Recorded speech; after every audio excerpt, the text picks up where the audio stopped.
dan saya kuliah S1 S2 di ISI Jogja. Dan saya ini sebagai transmigrasi sini, jadi pindah ke sini. Awal datang kayu sungkai, kayu surian, kayu-kayu yang untuk mebel tuh bagus, sangat mudah, sangat banyak sekali. Tapi saat ini ya agak sulit, sungkai mungkin agak sulit, ada juga kayu ulai juga agak sulit, ada juga kayu-kayu jenis lainnya agak sulit sebab di sini banyak alih fungsi hutan. Ya salah satunya mungkin untuk sawit. Jadi tadi mungkin ada yang dari Riau, mungkin siapa tadi ya bisa nanti diskusi dengan ya ada berikutnya ada. Jadi nanti bisa kita diskusi mungkin. Oke, jadi pada kesempatan ini saya coba membagikan apa yang telah saya buat, mungkin ya mudah nanti kita diskusi saja kalau memang nanti dalam diskusi ini, sebab ketika dengan judul ini pagi-pagi anak saya yang kelas 6 SD komplain, Pak kok 2 dimensi. Udah papan itu kan ada dimensinya, ada ketebalannya. Ya udah saya langsung diam saja. Kok 2 dimensi, Pak? Kalau 2 dimensi kan P kali L saja. Anak saya yang kelas 6 SD, ya udahlah, oke, saya mengaku salah kalau itu. Tapi dalam kesempatan ini saya tidak akan terlampau menyempitkan kepada 2 dimensi. Tapi bagaimana kita bisa mengolah bahan? Sebetulnya judul awalnya adalah efisiensi bahan menggunakan teknik potong miring dan laminasi. Sebenarnya judul awalnya itu, tapi ketika saya coba menjadikan sesuatu yang mungkin ketika judul agak aneh, nanti yang bertanya-tanya akan lebih banyak. Mudah-mudahan, tapi tidak bertanya mungkin. Ya kita diskusikan supaya ya minimal hasil yang telah saya buat ini mungkin yang lain telah juga melakukan sebelum-sebelumnya, tetapi mungkin belum dicoba didiskusikan. Ya mudah-mudahan pada saat ini sebuah mungkin bukan penemuan yang wah juga, ini sebuah hasil riset kecil-kecilan saya dan dengan dana juga seadanya. Tidak adanya mungkin kalau dananya cukup banyak mungkin nanti hasil lebih banyak juga. Oke, jadi pada ini yang sedikit latar belakang mungkin yang menjadikan ini muncul ya. Tadi telah sampaikan juga memang sangat sulit ketika awal-awal 20 tahun, saya sudah 20 tahun di sini, 20 tahun yang lalu ketika saya datang, ketika ke toko bangunan, sangat banyak kayu-kayu yang bisa digunakan untuk mebel. Sebab kayu bangunan itu yang untuk konstruksi bangunan umumnya tidak bisa digunakan untuk mebel. Biasanya ada di sini ada baneo, ada juga jelutung, ada juga kayu-kayu itu ya ketika digunakan untuk mebel ya memang seratnya agak kasar dan ketika di finishing pun tidak begitu bagus. Untuk finishing transparan tidak begitu bagus, tapi kalau untuk finishing solid, cat yang plakat dan solid mungkin bagus, sebab tidak menonjolkan kayu. Jadi hal ini ya mungkin sedikit sumbangsi saya sebagai akademisi ya, bagaimana ini pun, dan tadi pun saya sangat bahagia dapat pencerahan kepada Pak Yahya, ya mungkin nanti kepada panitia mohon minta kontaknya, nanti mungkin saya akan diskusi lebih banyak dengan beliau. Jadi pada saat ini ya mungkin saya mencoba untuk bagaimana sebuah inovasi untuk sedikit menghemat bahan atau sedikit berinovasi ketika selama ini kita mungkin membuat sebuah mangkok, ketika mangkok itu, nanti saya contohkan aja.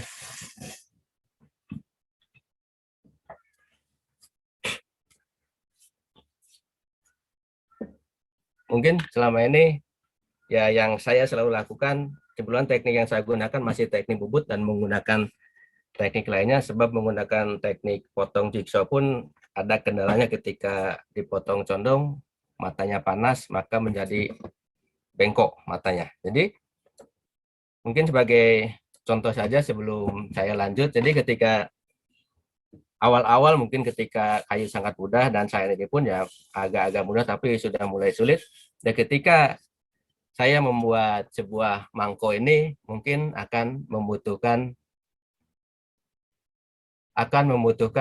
kayu yang tebalnya setebal mangkok ini. Kalau saya ukur mungkin menggunakan sigmat, ini ketebalannya 7,5 cm. Tetapi ya mungkin ini sebuah bukan inovasi, mungkin sebuah bukan juga penemuan, jadi sebuah angan-angan saja ya bagaimana ketika kita membuat mangkok ini tidak mesti menggunakan kayu yang tebalnya 7 cm.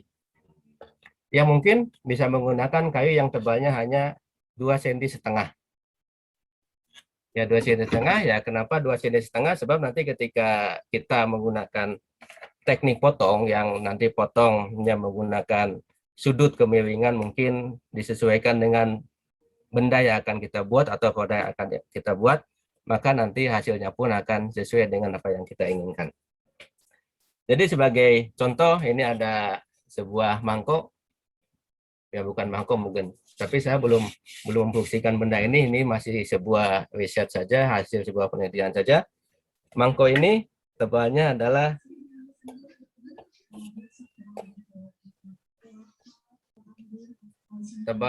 11 cm. Dan mangkok ini bahan awalnya adalah hanya 3,5 cm. Jadi dengan menggunakan papan yang hanya 3,5 cm, maka kita bisa membuat mangkok yang tebalnya 11 cm. Nah, jadi untuk lebih jelasnya, coba saya jelaskan bagaimana tekniknya, nanti ya bisa kita diskusikan untuk pengembangan ke depannya. Untuk bapak-bapak mungkin yang expert di bidang kriya kayu atau woodcraft, ya silakan nanti kalau ingin mengembangkan, saya pun tidak menutup kemungkinan, ya silakan saja. Dan saya pun tidak mempatenkan ini, ya silakan aja, nanti ini untuk kebutuhan kita bersama. Ini sebuah kegelisahan saya sebetulnya ketika saya melihat kondisi saat ini begitu sulitnya bahan untuk produk-produk yang digunakan untuk kebutuhan craft atau kriya atau kerajinan atau mebel. Dan untuk sudut kemiringan ini pun nanti akan disesuaikan dengan produk yang akan kita buat. Kalau ini mungkin menggunakan 60 derajat, bisa dilihat mungkin, nah ini jadi 60 derajat. Nanti ketika kita ingin membuat ini flat atau piring, mungkin kalau ini ya menggunakan sudutnya 45. Nah, jadi ini menggunakan 45, nanti hasilnya akan tipis kayak gini dan akan lebih flat dibanding menggunakan 60 derajat ini. Jadi akan beda. Nah, oke. Jadi selanjutnya akan coba saya sampaikan tekniknya bagaimana. Ini lebih ke teknik. Jadi pada kesempatan ini mungkin saya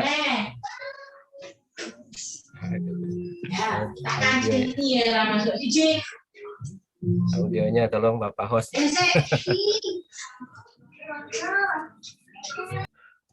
Oke, terima kasih. Oke, jadi pada waktu melakukan riset ini tetap saya akan melakukan studi dulu, yaitu menggunakan aplikasi CorelDRAW ya, supaya bisa menentukan sini ada 4 jenis potongan miring, mungkin derajatnya ada yang beda, ini mungkin ada 60, ada 45, ada 35, ada juga ini 25. Jadi yang menjadikan benda ini 3 dimensi adalah potongan-potongan ini. Dan yang akan membedakan cekung atau sudut ini adalah sudut-sudut ini. Nah, jadi nanti kuncinya ketika kita membuat ya bagaimana kita menentukan dulu sudut potong yang akan kita buat. Setelah itu maka atau diawali dengan desain dulu. Kalau saya by desain, jadi bagaimana mendesain ini dulu, walaupun dalam kaidah desain ya dikatakan ya kalau desain itu, kalau Pak Yahya tadi mungkin mengatakan konsumen dulu kita targetkan, tapi kalau saya mungkin lebih kepada bagaimana bisa menciptakan dulu, nanti konsumen nanti kita sesuaikan. Tapi sampai saat ini belum saya ekspos dan belum saya jadikan bisnis, sebab mungkin saya belum saat ini belum untuk bisnis, tapi masih concern mungkin kepada dunia pendidikan. Dan hasil penelitian ini pun ya saya dedikasikan mungkin untuk dunia pendidikan atau dunia sharing knowledge saja nanti, supaya semua bisa tahu, minimal tahu ya bagaimana kita bisa lebih efektif ketika menggunakan bahan. Dan ini pun ya saya menggunakan simulasi juga menggunakan bahan kayu ya, bagaimana ada sudut-sudut ini saya potong dulu, saya belah sebelah-sebelah, lalu saya akan mengetahui mana yang akan bisa dijadikan untuk mungkin mangkok, atau mana yang akan dijadikan untuk flat mungkin atau piring atau apapun namanya. Tetapi ya nanti ini belum difungsikan semaksimal mungkin. Dan bahan finishing pun belum saya pikirkan juga bagaimana bahan finishing ini akan digunakan. Mohon maaf Pak, bisa di slide show kan ininya PowerPoint-nya biar lebih kelihatan di layar Oke, HP oke, kami. oke, oke. Makasih. Oke.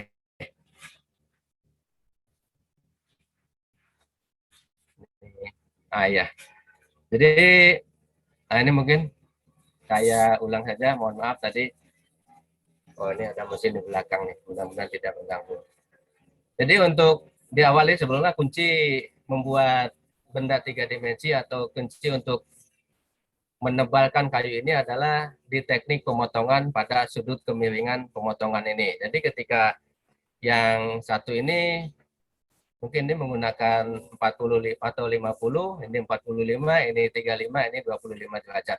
Nanti produk yang dihasilkan pun akan beda-beda sesuai dengan ya kalau dalam desain kan ada namanya riset. Ya bagaimana ketika kita membuat sebuah produk ya disesuaikan dengan kalau by riset atau by market ya kita sesuaikan dulu pembelinya. Tapi pada saat ini saya belum pada target itu, tetapi masih kepada bagaimana membuat bentuk dulu. Nanti kalau untuk yang lain-lainnya mungkin ketika ditanya dulu apakah ini dijual atau tidak, fungsinya apa ya, saya belum bisa menjelaskan. Oke, jadi setelah itu, setelah tadi menggunakan versi digital, ya selanjutnya saya membuat model. Model ini sesuai dengan apa yang setelah tadi saya buat pada versi digital. Ya ini yang 25, ini 35, ini 45, ini 50. Jadi nanti akan memiliki dimensi bentuk yang berbeda-beda. Oke, jadi pada proses perwujudan saya menggunakan dua teknik, yaitu teknik menggunakan mesin jigsaw dan teknik menggunakan mesin bubut pada implementasi pembuatannya. Jadi yang selanjutnya adalah menentukan sudut. Ya tadi sudut mungkin telah saya sampaikan ya setelah kita mendapatkan sudut-sudut ini maka kita lanjut pada tahap eksekusi yaitu pemotongan. Itu menentukan sudut derajat pemotongan, selanjutnya memotong bisa menggunakan jigsaw. Kebetulan saya ada mesin bubut jadi saya menggunakan mesin bubut. Dan untuk teknik ini pun tidak terpaku kepada benda-benda bulat. Tapi yang jelas kalau benda petak mungkin agak sulit ketika kita memotong pada bagian sudut.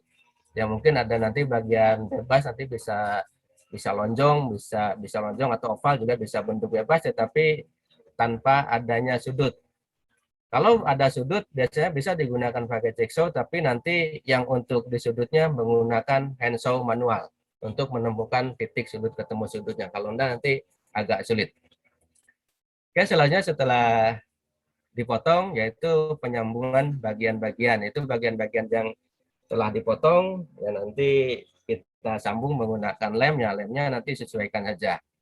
Kalau seandainya kayu lunak mungkin bisa menggunakan lem PPAC atau lem kayu biasa yang putih, tetapi kalau nanti menggunakan kayu keras mungkin saya menggunakan kayu surian ini ya bisa menggunakan kayu yang hardwood atau D3 atau kayu jenis lainnya. Nanti kalau kayu basah bisa menggunakan lem PU. Tapi ya ini kalau lem PU nanti tetap ketika kita menggunakan teknik ini ketika masih basah nanti ketika ada penyusutan maka ada bagian-bagian yang akan menyempit nantinya atau ada bagian-bagian mengecil maka hasilnya tidak akan bagus kalau disimpan dalam cuaca yang dingin atau dalam cuaca yang panas. Oke, selanjutnya proses pembubutan. Ini pembubutan ini kalau kita menggunakan mesin bubut, tapi kalau menggunakan jigsaw ya kita bisa menggunakan teknik amplas. Amplasa ya nanti bisa menggunakan amplas mesin atau menggunakan amplas manual atau bisa menggunakan mesin gerinda atau menggunakan alat-alat mesin lainnya atau menggunakan sanding polish yaitu mungkin lebih bagus. Tapi kalau untuk bagian-bagian bulat mungkin nanti lebih cocoknya menggunakan amplas manual. Oke, jadi ya ini saya menggunakan mesin ubud ya mesin ubud mungkin ala kadarnya yang penting bisa hidup dan bisa membulatkan kayu. Sebab ya ini pun mesin ngebut custom sebetulnya. Jadi kita tentukan dulu ya, nanti mungkin sambil diskusi nanti akan saya tunjukkan, sebab kalau di share screen nanti tidak akan nampak videonya. Sambil diskusi nanti coba saya sampaikan bagaimana membubutnya, bagaimana menentukan sudutnya, nanti bagaimana motongnya, nanti bagaimana menyambungnya. Sebab di sini sudah ada yang telah dipotong dan belum disambung. Dan juga ada yang telah disambung tetapi belum finishing, untuk di finishing belum selesai untuk dibubut. Dan ada juga yang telah selesai dibubut dan di finishing tapi belum dicoba. Ada juga nanti yang dicoba, kita coba apakah yang saya menggunakan lem WG 222 yang PPACX itu apakah kuat ketika kita tuang menggunakan air. Mungkin ya kita coba saja, nanti tidak apa-apa, nanti kalau lepas ya tinggal kita lem ulang aja. Oke, jadi ini adalah langkah pemotongan menggunakan sudut 25 derajat menggunakan jigsaw. Jadi ketika awal saya menggunakan jigsaw, memang ada kendala ketika pemotongan. Jadi ketika saya potong menggunakan sudut menggunakan jigsaw, maka ada masalah sudut ujung dengan ujung potongan tidak ketemu. Coba pada pas di tengah jalan mata jigsaw-nya memanas, memuai dan membengkok. Dan saya menggunakan mata jigsaw kode 10 yang matanya agak kasam, ya mungkin nanti bisa coba menggunakan mata yang lebih halus supaya nanti hasil potongannya pun lebih bagus dan mata tidak cepat panas. Sebab ini ketika dibuat condong atau dibuat miring, maka ketebalan kayu akan menambah, yang awalnya 3 cm bisa jadi menjadi 3,5 cm. Jadi nanti jangkauan mata jigsaw pun ya mungkin tidak akan sampai, atau sampai tetapi akan memuai. Dan biasanya saya ketika memotong ini habis mata jigsaw 1 atau 2, memuai dan bengkok, lalu saya buang. Ketika tidak dibuang ya nanti digunakan akan bengkok lagi. Jadi tingkat efisien tidak tinggi. Oke, jadi ini setelah dipotong, nah ini ada bagian-bagian yang telah dipotong dan memang hasilnya tidak maksimal. Ini pada bagian ini tidak ketemu sudut pemotongan awal ini sampai sini sudah mulai memuai matanya. Sampai sini bengkok dan sampai sini tidak ketemu. Ah, ini juga. Awalnya di sini saya potong ke sini, yang di atasnya sama, tetapi yang di bawahnya tidak sama. Mengingat mata jigsaw itu kalau panas dia akan memuai dan akan bengkok. Nah, jadi setelah saya analisa, ya saya coba menggunakan teknik lain, saya menggunakan mesin bubut. Dan mesin bubut ya insya Allah nanti hasilnya lebih presisi. Tetapi nanti ketika ingin membuat benda-benda, kebetulan saya belum ada dulu, tapi letaknya saya lupa lagi. Ada mungkin ketika membuat bentuk bebas atau bentuk lonjong ya bisa menggunakan jigsaw. Tapi usahakan menggunakan kayu yang lunak saja. Kalau saya mencoba nanti menggunakan kayu jelutung, kalau di Jawa jelutung namanya, kalau di sini kayu pulai namanya. Jadi kalau tempat saya mungkin di Sunda sana jelutung namanya, kayu lame. Nah, itu menggunakan kayu itu. Tapi ini saya menggunakan kayu hardwood. Jadi ketika dipotong, saya menggunakan mesin jigsaw ya yang cukup kuat. Ya kalau tidak nanti tidak naik, dan di sini ini yang mengakibatkan apa yang saya sampaikan, tidak ketemu di sudut sini. Dan nanti kalau di sini meleset, maka ketika ditumpuk nanti ada celah yang memang tidak maksimal ya ketika saya finishing, ketika saya bubut, dan tetap ini finishingnya menggunakan finishing bubut. Tapi kalau nanti bentuk lonjong dan lain-lain bisa menggunakan amplas biasa, nanti bisa diamplas dulu sebelum ditumpuk atau ditempel. Nah ini bagian ketika tadi sudah dipotong 3 buah, lalu saya tumpuk, ya memang di sini kelihatan sekali kegagalan ketika memotong. Desain awalnya adalah akan ketemu di bulatan ini, tetapi mengingat ini ada pemuaian mata jigsaw, ya mungkin nanti bisa dievaluasi oleh teman-teman di sini, apalagi yang biasa menggunakan alat-alat itu ya, yang mudah-mudahan bisa evaluasi dan kita bisa diskusi. Dan saya pun di sini sambil menimba ilmu ya, sambil sharing keilmuan dengan Bapak Ibu, dengan Bapak-bapak, yang mudah-mudahan saya bisa mendapatkan apa yang belum saya dapatkan.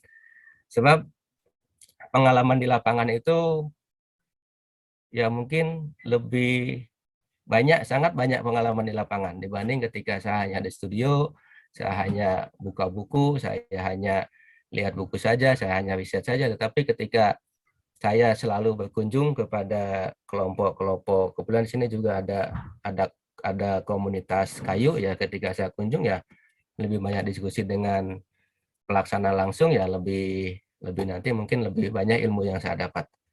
Kalau saya mungkin ya walaupun saya di bidang kayu ya sejak kecil, saya SMA masuk SEMIK, kuliah ambil kayu S1 S2 ya, tetap saya ilmu saya mungkin lebih sedikit dibanding bapak-bapak yang pengalamannya lebih banyak tentang mengolah kayu. Oke, jadi ini hasilnya setelah di finishing. Jadi finishing tetap saya menggunakan mesin bubut, dan ini di sini tidak bisa maksimal. Ketika saya maksimal membubut, maka ini akan pecah dan akan berlubang. Sebab potongan tadi yang meleset itu ketika saya bubut dipaksakan dengan yang tebal sini, yang melesetnya di sini, maka ketika saya bubut dia akan menipis di sini, otomatis yang lain akan tipis. Ketika saya lanjutkan, sudah sangat tipis, ya nanti ketika saya bubut bagian ini otomatis akan pecah. Nah, jadi ini menjadi pengalaman bagi saya ketika menggunakan teknik memotong metodenya menggunakan jigsaw, mungkin tingkat efisiensi dan keberhasilannya tidak sangat maksimal dibanding nanti saya sampaikan ketika menggunakan mesin bubut mungkin. Oke. Oke, jadi ini menggunakan disebut, jadi saya marking dulu, saya tandai dulu, ini sebanyak 3 potongan sebetulnya, ini saya contohkan 4. Saya belum mencoba yang 4 atau 5 potongan, yang mungkin nanti ke depannya 4 atau 5, apakah nanti suatu saat membuat kaki tempat duduk itu cukup 1 lay dengan potongan sebanyak 6 kali. Dan saya belum mencoba, tetapi nanti saya akan mencoba yang satu ini yang sudah 3 kali, 4 kali, sampai buat 5 kali, mungkin yang awalnya 3 cm, 3 kali 5 menjadi ketebalannya 15 cm lebih. Ya mungkin lebih belum saya cobakan, tetapi apakah nanti setelah jadi pun, nanti ketika digunakan untuk benda fungsi yang betul-betul fungsi fisik, apakah kuat atau tidak. Jadi mungkin ke depannya saya coba melakukan sebuah evaluasi lagi. Oke, jadi ini mungkin setelah menggunakan mesin bubut dan hasilnya sangat-sangat presisi ya, tinggal bagaimana kita menentukan ketebalan dan sudutnya. Jadi untuk sudutnya nanti ketika membubutnya kita buat saja sudutnya menggunakan potongan multiplex atau menggunakan potongan kayu sebagai jig. Sebab kalau tidak menggunakan jig nanti ketebalannya tidak akan sama, atau sudut yang kita inginkan tidak sama. Kalau kita agak-agak saja ya kita buat dulu potongannya menggunakan jig, nanti jignya kita potong sesuai dengan sudut yang kita inginkan, yang menggunakan alat bantu protraktor, mungkin ya nanti hasilnya akan maksimal. Nah ini setelah dipotong, ya kemudian saya memotongnya tidak menggunakan cak, jadi masih menggunakan disk. Ya kalau menggunakan cak sebetulnya ada cak, tetapi caknya belum saya gunakan semaksimal mungkin. Sebab ketika saya beli cak, ketika saya pasang kok tidak center itunya, tengah bautnya, dia belum saya gunakan. Jadi untuk kedepannya mungkin nanti saya beli cak khusus untuk kayu yang bulat. Kali ini saya menggunakan cak untuk besi yang ada tiga bagian rahang. Oke, jadi ini saya menggunakan lem UFG PPACX yang 222 dengan asumsi ini nanti saya hanya menghayalkan saja, ketika jadi nanti akan saya gunakan untuk tempat basah.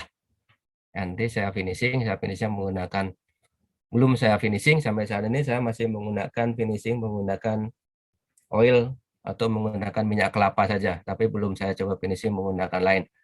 Mungkin saya kedepannya nanti akan coba finishing dalamnya menggunakan epoksi, dan epoksi sudah saya beli ada berapa kilo, tapi belum saya coba gunakan juga untuk lapisan dalam, supaya bisa digunakan untuk betul-betul tempat untuk makanan-makanan basah. Ya nanti coba saya tes saja, saya tuang menggunakan air sampai penuh, kita tunggu setengah jam apakah lemnya lepas atau tidak. Ya kalau lepas ya enggak apa-apa ya. Biasanya kalau lem kayu kalau kena basah kan akan memutih, dia akan lepas.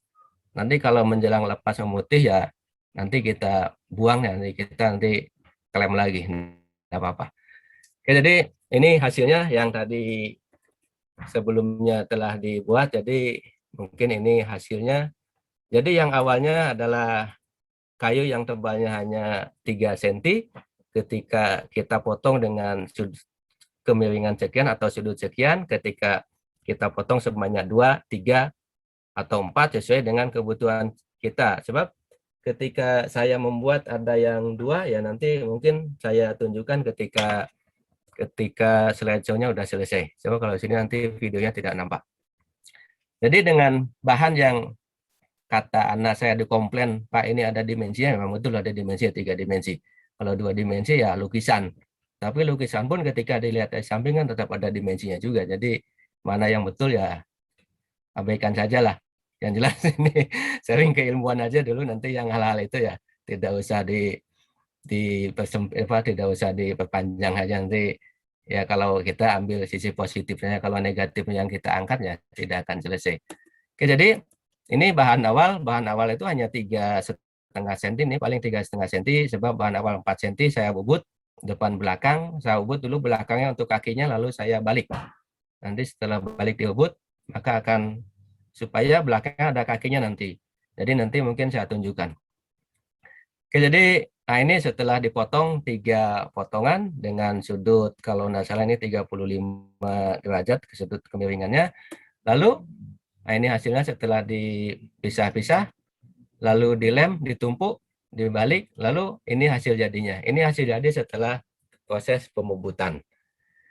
Oke, jadi lanjut. Mungkin nah ini coba saya tes, tetapi pada sambungannya sudah mulai nampak memutih. Nah ini udah memutih lemnya nih. Sebab belum saya finishing. Nah, saya pun hanya ngetes saja sejauh mana di sebuah penelitian itu kan tidak wajib sukses penelitian itu, malah wajib gagal. Dan saya mencoba ini bagaimana supaya penelitian ini gagal dan saya bisa mengevaluasi. Nah, jadi nanti kepada Bapak-Bapak mungkin ya jangan takutlah untuk melakukan hal-hal yang belum biasa kita lakukan. Jadi ketika saya tuang air ini sekitar kalau nggak salah agak 15 menit atau 10 menit, maka sini lemnya mulai memutih, mulai naik. Ini lem putihnya mulai naik. Ini saya menggunakan WG222 yang aplikatifnya untuk water resistant, tapi mungkin bukan water resistant yang untuk direndam, mungkin hanya sekilas saja. Jadi ya saya nanti kalau ketemu foundernya mungkin diomelin juga, bukan itu. Jadi yang dimaksudkan ya hanya untuk tempat-tempat yang hanya kena basah sekilas saja. Oke, jadi ada 2 slide lagi yang mungkin nanti bisa banyak kita diskusi, ya mudah-mudahan nanti bisa diskusi banyak. So, ini praktikal, ya kalau bisa workshop ya, kalau ada ingin lebih mendalami ya boleh nanti kontak saya, nanti kita bisa live, bisa workshop ya bagaimana membuat ini. Atau bisa ya silakan kontak saya atau nanti bisa bagaimana tekniknya. Oke, jadi ini adalah ada 4 contoh yang saya buat. Jadi yang pertama adalah tebal 4 cm, ketika selesai saya laminasi dan saya potong, maka hasilnya menjadi 12 cm. Yang kedua, bahannya 2,5 cm dan hasilnya menjadi 5 cm. Ini berarti ketika saya bubut betul-betul hemat buang kayu. Ada kalanya kan nanti 12 cm mungkin awalnya ini bahannya bisa 13 atau 14. Bisa jadi yang atasnya saya bubut ulang.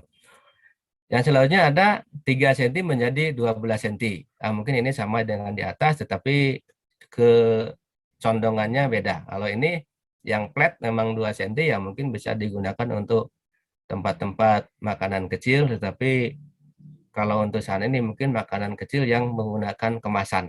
Kalau ini mungkin bisa untuk permen, atau kalau puasa nanti ada untuk permen atau makanan-makanan, tetapi semuanya rekomendasikan yang menggunakan kemasan. Sebab kalau yang tanpa kemasan, mengingat ini belum saya finishing, nanti mungkin bisa disusun dengan bapak-bapak, ibu-ibu, atau bapak-bapak semua, finishing apa yang tepat. Saya ingin menggunakan epoksi, tapi kelemahan epoksi, ketika saya tes epoksi itu masa tunggunya sangat lama. 24 jam. Sedangkan kalau di bidang yang seperti ini, yang condong kayak gini, nanti epoksi ini susah. Dan saya mesti membuat molding dulu. Kalau tidak pakai molding, maka epoksinya dia akan numpuk di bawah, akan leleh. Jadi, ya ketika saya menggunakan ada polyester mungkin yang lebih cepat, agak 15 menit sudah beku, tetapi saya rasa mungkin kalau polyester itu tidak aman untuk makanan. Jadi sampai saat ini belum saya makan, belum saya finishing. Ya mungkin nanti bisa kita diskusikan bagaimana atau apa yang tepat ya, mungkin sambil nanti bisa Bapak Ibu Bapak-bapak juga bisa mengembangkan juga. Kalau saya mungkin sebatas bentuk ini ya bisa jadi nanti bisa dikembangkan menjadi bentuk lain. Malah saya kedepannya ingin membuat jadi mangkok tapi ke knockdown. Nanti sambungannya cukup menggunakan magnetik. Jadi ketika dikemas ya hanya 3 cm, nanti ketika butuh dilepas, ditumpuk jadi sebuah mangkok. Tapi mungkin hanya digunakan untuk tempat-tempat ya, tempat-tempat mungkin untuk tempat sandal mata, untuk makanan pun menggunakan kemasan dan lain-lain. Tapi itu butuh alat bubut yang cukup presisi dan yang high speed dan dinamonya yang cukup kuat. Kebetulan saya menggunakan dinamo yang biasa saja. Jadi ketika nanti coba saya lubangi di belakang pun ya, coba saya coba dulu untuk yang satu ini ya. Memang kalau untuk membuat itu ya betul-betul ketika kita memotong samping, memotong tengah dan memotong bagian tengah lain, maka betul-betul wajib sama presisi. Kalau ketebalannya ini mungkin saya cek ada 1,5 cm, yang bawahnya juga wajib 1,5 cm ya. Mungkin nanti setelah slideshow ini selesai coba saya tunjukkan. Oke, yang bawah ada 4 cm menjadi 8 cm. Nah, jadi ini mungkin yang sengaja sampingnya tidak saya buat, tidak saya buang, tetapi memang saya ubut dari belakang, depan diubut, dicengkungan, belakang diambil bagian-bagian tengahnya supaya nanti ketika difungsikan mungkin suatu saat ya bisa digunakan untuk hal-hal yang bisa dibawa kemana-mana supaya ada pegangannya pada bagian bawah. Oke, mungkin itu ya.